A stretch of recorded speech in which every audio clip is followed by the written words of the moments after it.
Good morning, good Good morning. afternoon, good evening, wherever you are in this vast, beautiful world.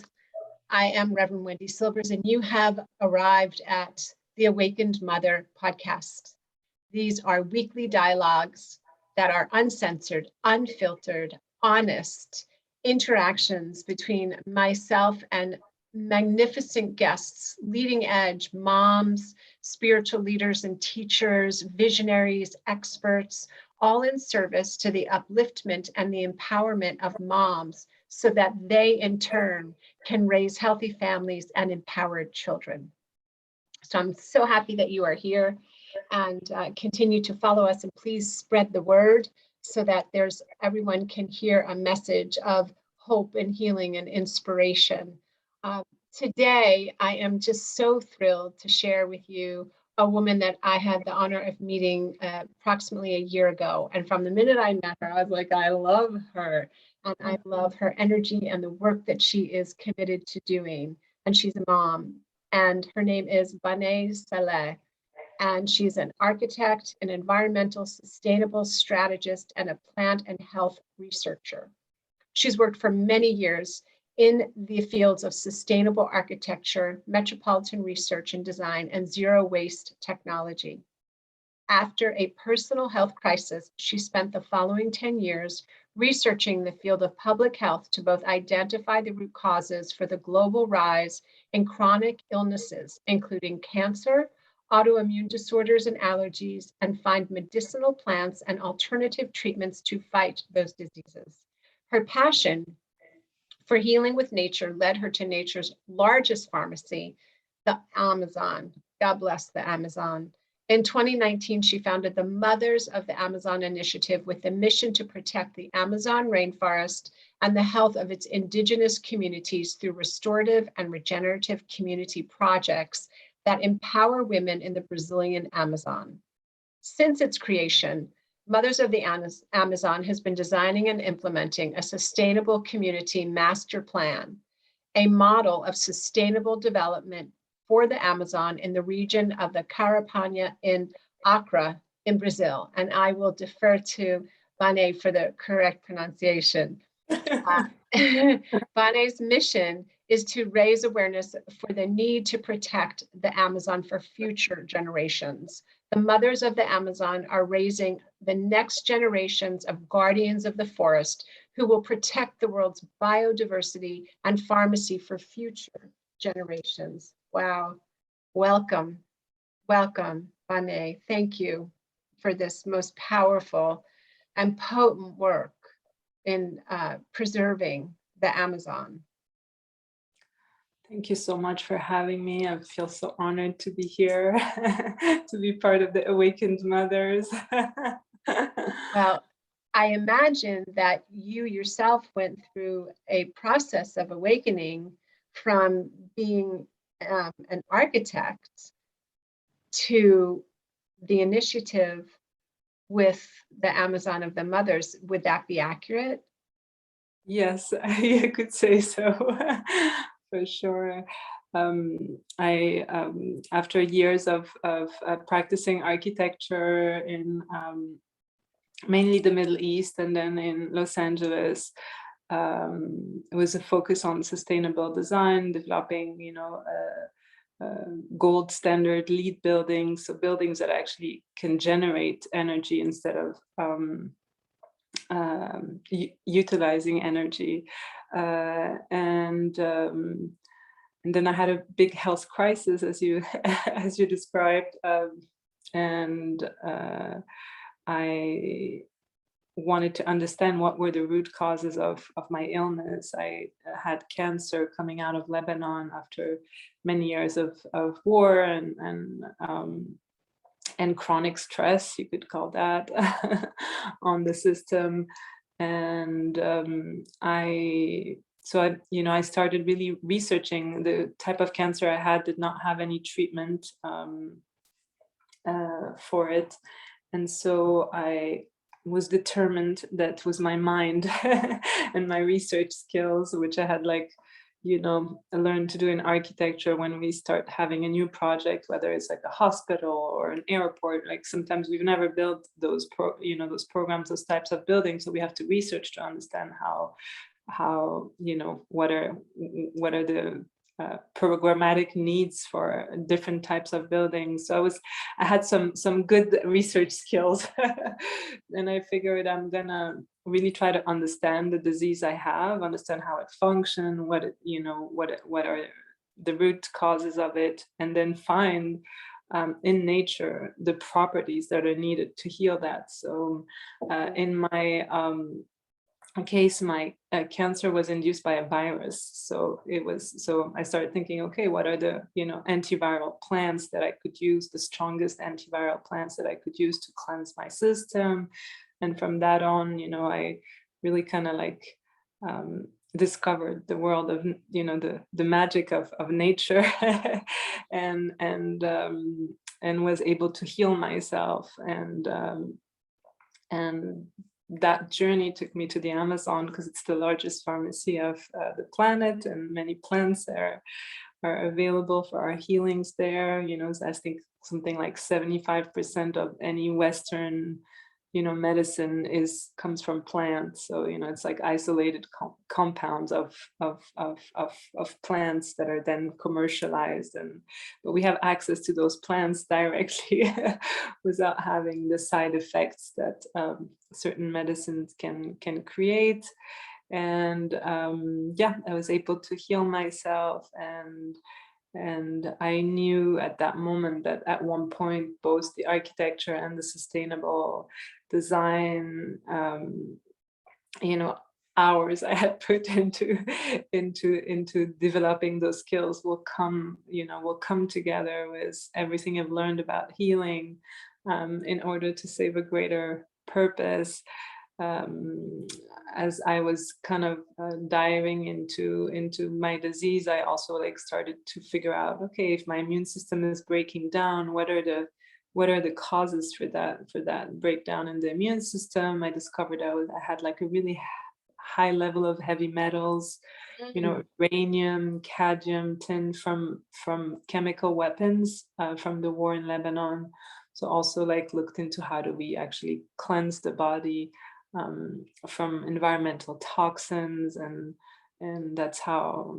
And then as I got sick myself, I really discovered that it was there was such a rise in chronic illnesses around the world, and I was really determined to understand how those diseases are created. And as I was also on a physical healing journey, and I was able to heal myself the first time, I got sick again a second time, and I kind of realized, kind of receive a guidance that as long as I didn't heal also the emotional part, and the trauma I had experienced with the war, I would keep on getting sick eventually. So that I had to really heal at like all the bodies, the energetic body, the physical body, the spiritual body, the emotional body. And so I started also a spiritual quest, and I one day was invited to study with elders from the Amazon. And one of the elders had my name, Bane. And Bane is a very rare name in my country. It's actually pronounced Ban. It's written the same way, but pronounced Ban. And the last name was also similar. It was one letter away. So I was really kind of called. I followed the sign. And as I was in the forest with this elder, I asked him, after showing him my passport, do we have the same name? I said to him, I said, Bane, like, what can we do to protect the forest? And he smiled, and I felt a bit kind of childish, like, what did I say anything wrong? And he said, it's not only the forest, it's the whole world. And I said, no, I'm aware if the forest, is in danger, the whole planet is in danger. And he said, Bane, the only thing you can do is to raise awareness. And in that moment, it was really like kind of like a click that happened. And got back home and I started thinking, what is my network of influence? Like, how can I help raising awareness around the need to protect the forest? And I was like very, very connected to the forest for many years. It was kind of like my spiritual practice to pray to the forest for support. And I just, was everything that was happening in Brazil. Also in the last 3 years, I think we've increased the deforestation rates from over 100%. We've destroyed 7% of the forest in 3 years, and 15% in the last over 50 years. So like the deforestation rate is going really, really like exponentially growing. And I felt really called to bring awareness around that issue. And so I started thinking about my network of influence, and I'm a mom. I hang out with moms a lot, a lot of play dates. Yes. And I thought, well, I'm with all these mothers that, have the same interest as me. They want to protect the future of their children. And at the same time that I was going through that process, children were protesting around the world with the youth movement. And it was very kind of like poignant to me to like see all these children asking their parents, to awaken and to do something, to make, to create impact, to make the changes that are necessary to slow down this race that we are in of destroying nature and extracting resources and at a very fast rate and killing all the animals. And we are also like losing many species at a like 1,000 times more rapidly than any time in history. So all those elements kind of came together, and the creation of Mothers of the Amazon took place. What a powerful story. And as I listen to you, I think about how our divine destiny leaves, I call them like cosmic breadcrumbs. So there you were as an architect, cultivating and developing certain skills that translated into being able to create a design for thriving for the Amazon, and how do you say that? Is it Carapana in Accra? Carapana and Acre, the state Acre. of Acre. Right. So Acre is at the border of Peru, really at the footstep of the Andes. That state borders with Colombia and Peru.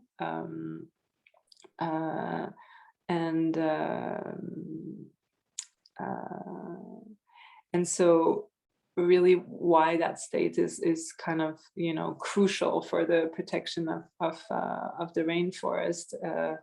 It is because it has like some of the many different indigenous people live in that state, and some of them are called the last guardians of the rainforest. They protect also uncontacted tribes, so they're kind of like the buffer. Those tribes are like buffers for the uncontacted tribes. And so it became, and that's where my journey led me, was that elder that I met that had my name. So it felt, and it's in Brazil, and Brazil represents 60% of the Amazon rainforest. So it's the largest, the Amazon extends over 9 countries, and 60% of it is in Brazil. So and with the government in place that has this really kind of devastating politics around deforestation, it seemed like that's where I should concentrate my focus and energy. And the idea was really, so I have a degree in something called scenario planning. It's a strategic tool developed by the American Army to develop war scenarios. Wow. But When did you So this was when you were in Lebanon. Did you go to school in Lebanon? No, I went to school in Europe and in America. So, Okay. and then I returned to Lebanon, and then the war started again, and I decided to actually, um, l- I, ex- I was not, I didn't decide to leave. I actually was going to study for a workshop, and I discovered I was sick in that moment. And the doctor told me, they like basically tested my oxidative stress levels, and he told me, find a mountain and do not move from the mountain if you want to make it. And I thought, maybe going back to Lebanon is not such a good idea at this moment. And Yeah. so, yeah, I decided to stay here. And I met the father of my child, and was having fertility issues because of the environmental toxins. I was told I couldn't have a child, and so after my healing, I was able to conceive Gaia, who came as like my little miracle baby. That's why her name is Gaia, because it's always the help of all the plants and all of Mother Earth. Well, It's how apropos that Gaia is the mother, and all of her beautiful children, the plants, and the two-leggeds and the four-leggeds, and the winged ones, and how apropos that your precious child would represent and inspire the work mothers of the Amazon. I mean, you didn't choose guardians of the Amazon, you chose mothers. yes. And what prompted you to choose mothers of the Amazon? Well, it's at first it started by thinking like, what is my network of influence, and I'm doing this, and the reason why I was driven to do this was for my child. I was like seeing all these children protesting, and I was thinking like, oh my god, if one day my child is gonna also ask me like, what did you do, how did you stop this this global crisis, what were the actions you took? And so I felt like a sense of responsibility towards Gaia, to actively be creating positive impact, and also I then realized that the mothers of the Amazon are the one raising the next generation of children who are going to guard the forest, because wherever there is indigenous communities. So indigenous communities represent like 5% of the world's population, and they protect over 82% of our biodiversity. So in order to protect nature, we need to support indigenous communities to keep on living the way they are living, because their way of life, which is basically a zero waste a culture, is protecting nature. Wherever they are, the forest is protected. And so I figured that the most effective climate action I could take was to protect the health of the next generation, and the Yes. mother of the guardians of the forest. Yes. I so resonate, like my whole body resonates with what you're saying. The vibration, because there's a vibration to what you're saying. So I really resonate with that. And circling back to the what's it called? SINA, the war plan. What's it? The design Scenario planning. scenario. Okay. Scenario planning. So scenario planning is so it's a strategic tool to develop basically 5 to 10 years, 2 years, whatever you can kind of scale the time frame of the scenario, and to envision plausible futures.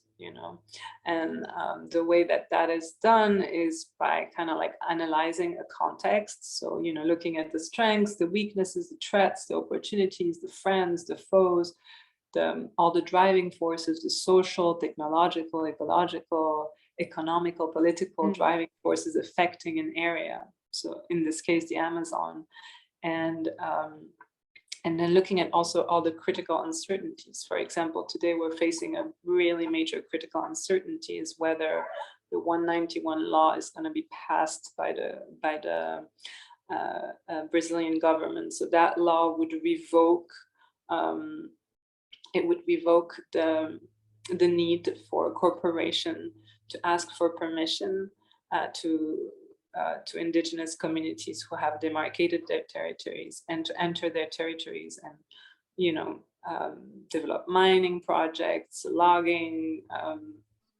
oil, and so that would literally like open the forest to China, to major corporations. So that is a critical uncertainty whether or not it happened that would drastically change the plausible futures of the Amazon, for example. So we kind of have to like assess what are the critical uncertainties of the area you're studying with that tool, and like try to imagine how things could pan out in the future so you can anticipate them to protect, right? So Yes. I like to say that I use a war strategy to create peace and sustainability. Well, that book, The Art of War.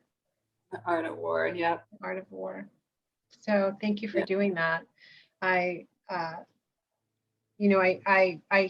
heard that the Amazon is the heart, the lungs of the world. But then I don't know if it was from a recent experience with the Kojis that they talked about the womb. The Amazon's I don't know if it's a segment of the womb, a segment of the Amazon that is referred to as the womb. But I think, yeah, sorry, excuse me. please. It's a beautiful idea because people refer to it mainly as the lung, but it's actually more the heart than the lung, because I said heart. Yeah. It's where people like refer to it as lung, and the reason why it's more the heart than the lung is because it produces 25% of our clean water, of our fresh waters, and it affects the raining patterns of across America and Europe, and so all our water, which is basically like the forest, the forest like condenses water into a cloud forest, and those clouds move and then create rain all over the planet, and so in that sense it's the heart. But I love this idea of the womb, and it makes so much sense because it has like over 10 million different like species of plants and animals, and so it's kind of like the birthing of all the creatures, and of life, it's where life gets generated and created. So I love this idea. Thank you for sharing that. Absolutely. It just came across my awareness as we were talking about it, and I find it amazing in terms of the implementation of, let's say, intention. With my clients, I talk a lot about intention, the power of intention. And when I hear you, when you started sharing about how you made the statement that you would like to explore the Amazon, and then you went, and then the elders invited you. I mean, that's an invitation, but that's also, again, going back to your divine destiny, leaves cosmic breadcrumbs, these, lights along the way. When you were a little girl, I wonder if you ever had a vision when you might have been, did you, what was it? It started, and it happened at different times. I like now can retrace it, and I'm like, oh, I knew I knew I was going there.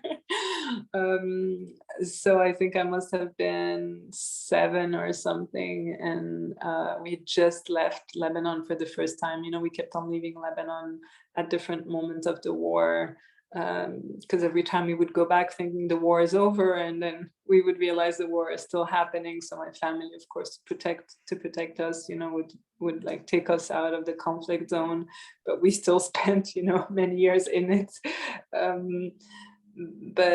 So we had just moved to Paris, and my dad took me to a Sting concert, and I got to meet Raoni, as Sting was like one of the first artists to kind of bring awareness around the need to protect the rainforest.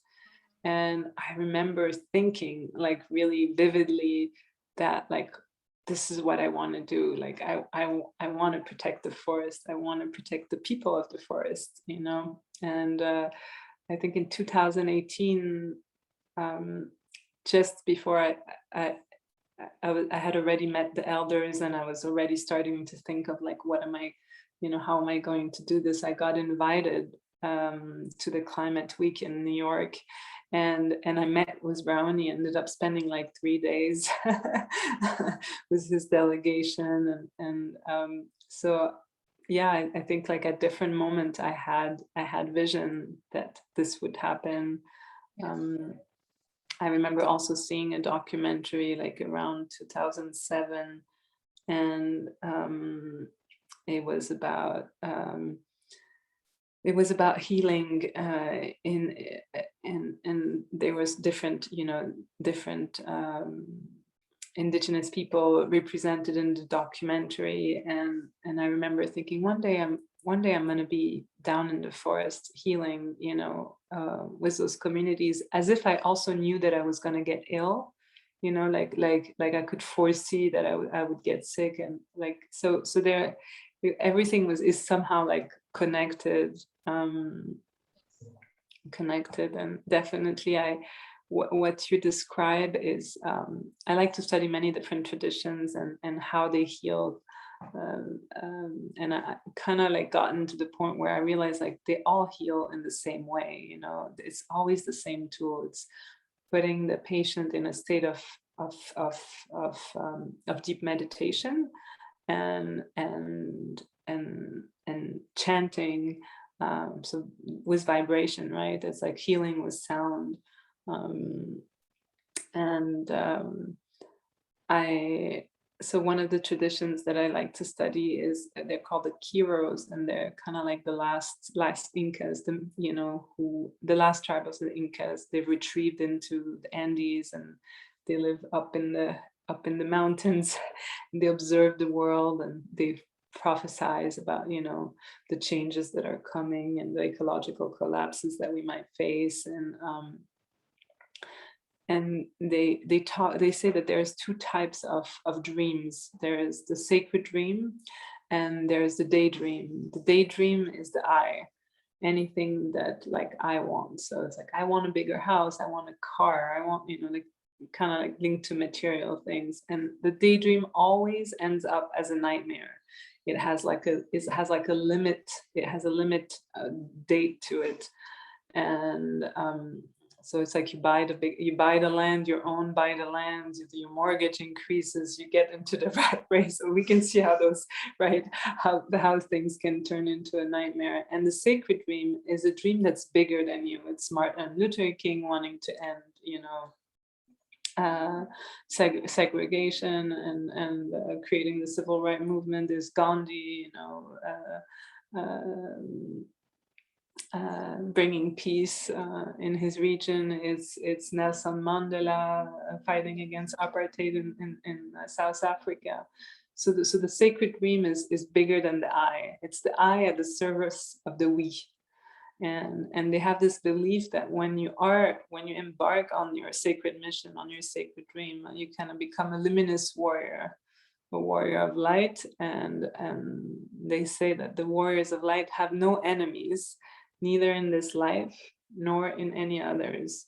So it's to really be kind of be in a state of you know, of deep empathy for everything around you, kind of really learn how to come out of the energy of blaming and pointing the fingers, and right, like, so how do we do this work without it's very, very easy once you become an advocate or an activist for a cause to fight, to enter Yes. into a fighting mode, right? Yes. And so they believe that if you actually, like, you know, walk this path as a luminous warrior and embark on your sacred journey, that you get all the spiritual support that is needed, that all the, you know, that you are guided and supported into the mission. And I really feel this way with this work.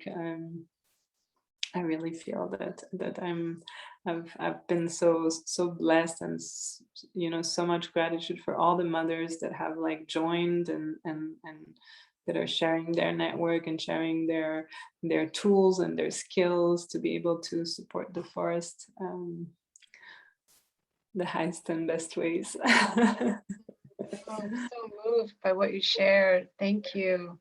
Thank you to the elders for that, the sacred, the luminous warrior. I sign up for that. Don't we all do? It's like, why are we doing anything else? Yeah, I mean, I know that I'm just so moved by what the elders shared and how you shared that, because my experience has been that the biggest journey is to stop the finger pointing, because so everything is energy and everything is vibration. And if you're busy pointing the finger at that person, you've got three pointing back at you, but there's a blind spot, because it's really hard to see when there's in front of you is this image of inhumane behavior. The ego wants to separate right, wrong, higher, lower, good, bad. And there's not the ability to be luminous warrior, to really embody that. And so that is my intention. My intention is to be a luminous warrior, Mama. Thank you. Thank you for being on this mission. Yes. We need as many as we can. It's Yes. just become, and part of that work has become to also like awaken other mothers to their sacred missions, Yes, that's, Yeah. yes, that's, yes. I know you know. Yeah, that is also my intention, because what you said before about the mothers raise the next generation. And even though we have in our society, we have same-sex parents, men and women, and then there's other configurations. Traditionally, and as of right in this moment, a child moves through is in a woman's womb, moves down the birth canal, and is birthed through a woman. Everyone that enters this dimension enters through a woman. And even if it's two dads that are raising a child, there's one of the men embody that maternal energy. And even if it's two women, one of them embodies or leads with more of the maternal. So this mothering that you're speaking about, and the luminosity of being more committed to the sacred than the I, is really, I think, the recipe, or like the strategy that you spoke about. That's the strategy for really the word that comes to my mind is saving our population, our world from extinction. Our species. Our species. The planet is gonna survive, the planet will survive. Exactly. It will regenerate, it will, it's way more powerful than us. The question is, are we going to be there? Are our children going to be there to witness that, Yes. And so yeah. And I'd like to share a little bit about our project, if it's Please. I was going to ask yeah. you what you would like to share, and any call to action for the awakened mothers and others that will be watching and listening to this. Yeah, so really, like after kind of running a set of scenarios over the forest and this region particularly, and the state of Acre, and looking at like how development is coming into the forest. It's like there's a resistance to kind of preserve the indigenous cultures, but there's also the modern world like knocking at the door, and it's very, very close. We're like in this kind of like transitional time, and the scenarios could, you know, drastically vary from depending on what, you know, what actions are taken and what decisions are implemented and what solutions are implemented in the forest. And so I, you know, I took some time to really analyze and observe how it is developing, how is the modern world impacting those communities, and also really kind of communicating with the communities. We work with the Honey Queen Federation, so it is kind of an organization that oversees over 108 indigenous villages, Honey Queen villages. So it's the largest indigenous community from that state, from the state of Acre. And so, you know, we had a lot of like workshop session of like, what are your needs, you know, what are your challenges, what to really try to understand and not come there with the, they call it the white savior complex of thinking we're going to solutions, you know, but really listening to what is needed, and then just bring, you know, the sustainability knowledge to help develop in the most sustainable way. And so, you know, improving the health of the population was number one, because they were facing, what was incredible also is the crumbs that you were talking about, is that the first meeting I had was the federation. We're like, you know, how can we help you? What are your needs? And they said, you know, we're facing cancers, autoimmune disorders, and you know, dysentery and malnutrition and other, you know, other diseases, but cancer and autoimmune disorders were like top you know, high on the list, and they wanted to understand where those diseases were coming from. And so we basically chose a pilot region, which is the region of Carapana. We you know, ran some baseline health assessments on, you know, water health and soil health and diet and, you know, lifestyle, and just really observing like where was the source of contamination coming, because from my studies, understanding that those diseases are, you know, the product of a toxic world, basically.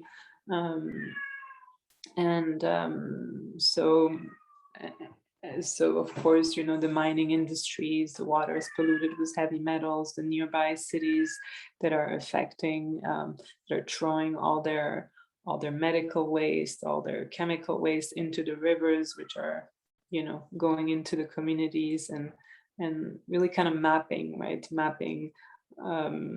what were the challenges being faced, and also observing how things are being developed in the moment, and realizing that, you know, many communities are finding ways to like fundraise or like work in the cities and bring money back into the communities to bring in solar, or you know, bringing in a well, or because the most basic needs are not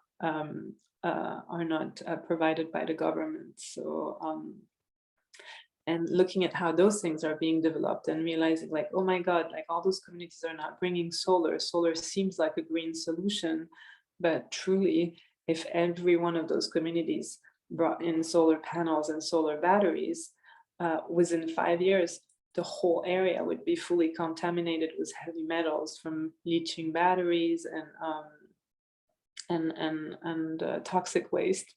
And same for the water, and you know, there's a whole other because set of the solar panels. Well, because of the batteries, right? The batteries are, you know, have a heavy metals in them. So like, and they, you know, they buy cheap batteries from China that are like, don't have like a long lifespan. They use them for a couple of years, then they throw them, you know, then they stay in the forest, they start leaching, they infiltrate the groundwater. I mean, it's a whole cycle of contamination. And so the idea was like, well, Anae, can you just clarify what are the batteries used for? Yeah, for the solar energy. It is for the solar. Okay, great. Thank you. Yes. Yeah. And so the idea behind the project became to develop like a master plan, basically a set of regulation for development. Like if we are going to develop, you know, solar energy, well, can we develop solar energy without batteries? Can we just have solar energy during the day? So for example, sleeping patterns are not changing. Because we bring in electricity, suddenly people are sleeping at like 10 p.m., but they were sleeping at 7, and then all their hormones are changing. And like you can affect health in so many ways, right? Any solution that seems like a good idea has side effects, if you want, can have negative impact. So how could we help them develop, because those are needs that they are really craving to have. They're craving to have energy, they're craving to have clean water, right? So how can we how can we help them develop in the most sustainable way? And so that's what we started to do in the region of Carapana. We built 15 wells, solar powered wells. There's no batteries. The panels pump the water during the day to get stored for if there is a use at night.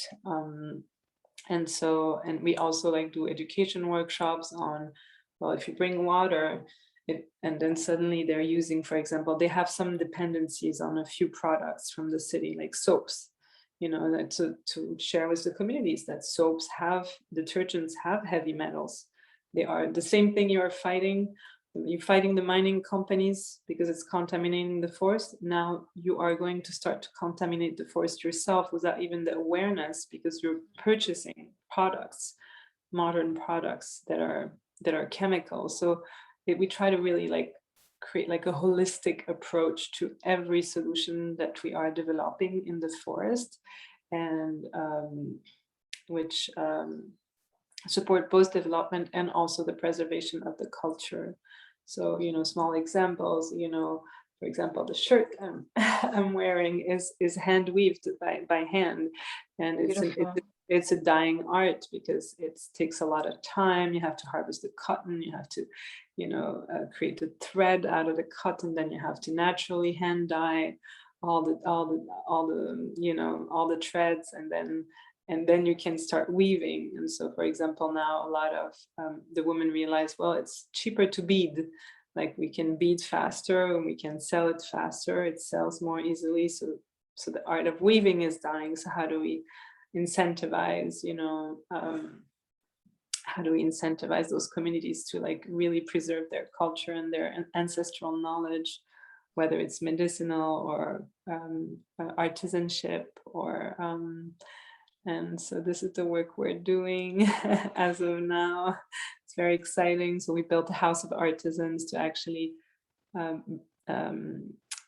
support the next generation, the youth, to learn the beading and the weaving, because the elders are, they're growing old, and with COVID, we've lost many elders also in the forest. And so how can we like train the next generation of Indigenous women to learn their practices and strengthen the cultures. So wow. So I imagine that donations would be really helpful, and anyone who's got more than ever, because as of now we are going through the second year in a row, we are going through major floodings, historical floodings, climate changes. No, every time I talk to the communities there, I'm like, how's it going? They tell me cambio climatico, climate change. That's the only answer I hear. Like the elders have no doubt that something is going on because they've never had such floods. And we have like, dozens of villages that have lost everything, from housing to annual crops, to their animals also. And so we are fundraising now for emergency funds to be able to send, just the minimum per village so that they can buy food, buy clean water. Also, when the floods happen, there's no access to clean water. It's been a really big scare last year, and this year a little bit less because COVID is on the down. But last year we had COVID, and then with the floods we had parasitic infections, malaria, dengue, increase in those diseases because stagnant water brings, more mosquitoes. So it was a recipe for disaster, and many in the history of civilization, and many communities have completely been, disappeared due to lack of access to clean water, due to water contamination. So it was a really big scare, and this year we're again in the same boat, on the What same boat. what do the elders say? I mean, because they can prophesy, what is their what is their take on what's happening? You know, I mean, I don't know if they can prophesize, but they definitely see that like we need to make changes. Like that's what's really the message. It's like it's time to give a voice for the indigenous, because they have been caring for nature, and they have been caring for the forest, and they are living harmoniously with it, and their life is intrinsically like dependent on it, and they communicate with it. In those traditions you communicate with the spirits of everything, of plants, of Mother Earth, of the fire, of the water, and so they're listening, and they're listening to the call of the mother and of the great forest, and the forest is saying, stop cutting me down, stop abusing me, stop contaminating me, and listen to my children. And so they, I think really they're trying to like being heard. I think it's a very like recent that like we actually honor, we honor indigenous cultures and traditions, and it has become kind of a hip a hip thing lately in California especially, right? Right. But so it's a return to that. But even the communities themselves, for there was so much racism around, the same as like for being an Afro-American in the United States, or being a Native American. There's like a kind of like a renaissance around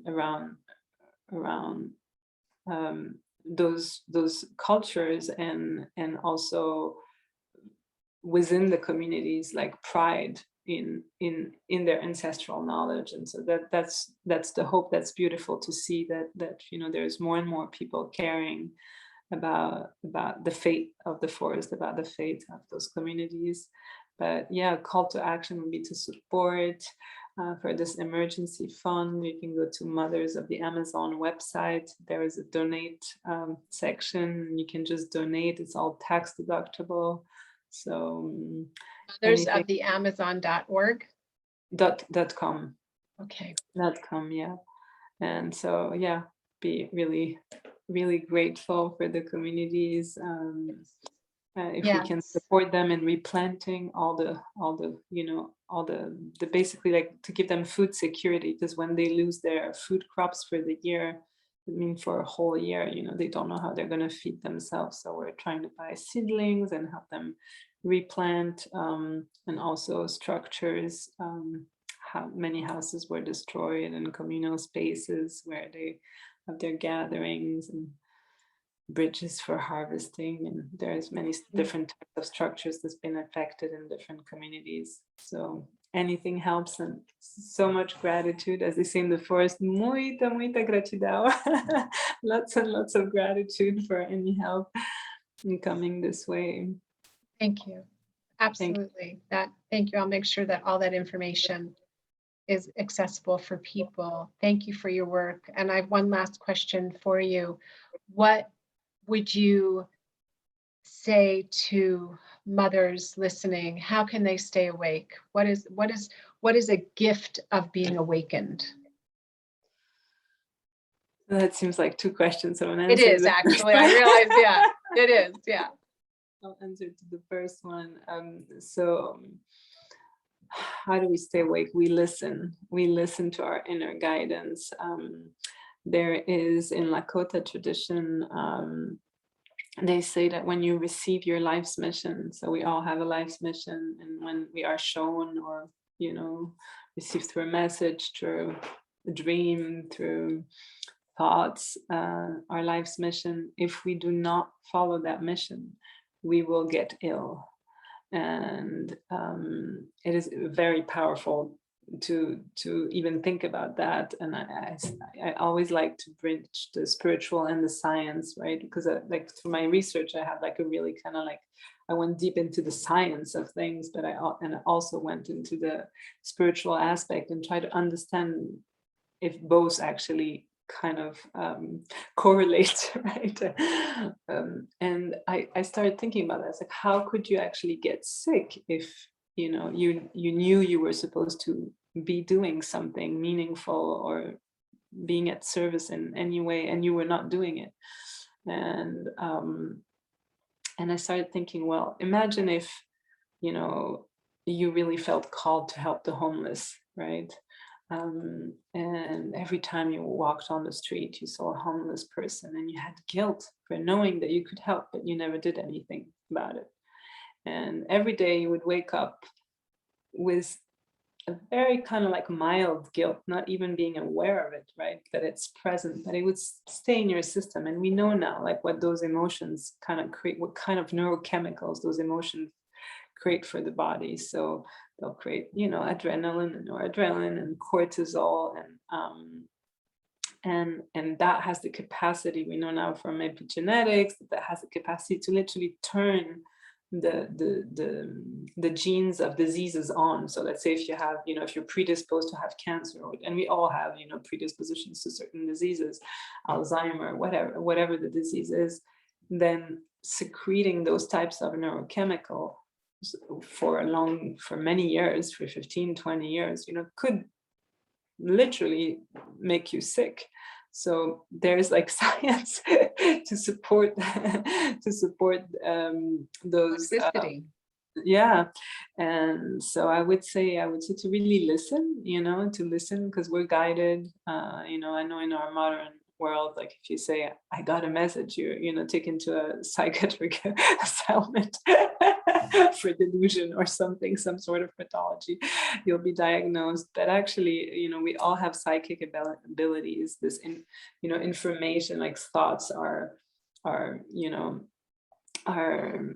Energy, right? Their energy, and we're like living in one field of energy. And so we have the capacity to kind of like catch different ideas, right? Or like what we call telepathy. It's like literally like it's just information floating all around us.